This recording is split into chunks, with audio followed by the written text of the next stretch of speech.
నేను అలా మాట్లాడటానికి ప్రధానమైన కారణం ఏంటంటే, లూలు మాల్‌లో నిధి అగర్వాల్ తను పడ్డ వేదన, తన కార్‌లోకొచ్చిన తర్వాత తను ఎంబ్రాసింగ్‌గా ఎలా ఫీల్ అయిందో, అది నా మైండ్‌లోంచి పోలేదు. వారం రోజులవుతున్నా నా మైండ్‌లోంచి పోలా.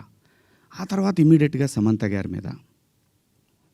తెలుగు సినిమాలో నేను ఈ ఇండస్ట్రీకి వచ్చిన తర్వాత 90% ఆర్టిస్టులు, ఫీమేల్ ఆర్టిస్టులు ఎప్పుడు కూడా లైక్ రమ్యకృష్ణ గారు కానివ్వండి, జయసుధ గారు కానివ్వండి, విజయశాంతి గారు, వీళ్ళు కట్టుకున్న శారీస్ మీద, వీళ్ళు వేసుకున్న డ్రెస్సుల మీద షాపుల్లో అమ్మేసేవాళ్ళు అనమాట. నేను ఎవరిని ఈ డ్రెస్సులు వేసుకోండి, ఆ డ్రెస్సులు వేసుకోండి, మీరు కప్పేసుకోండి అని నేను చెప్పలేదండి. నేనెవడిని చెప్పడానికి?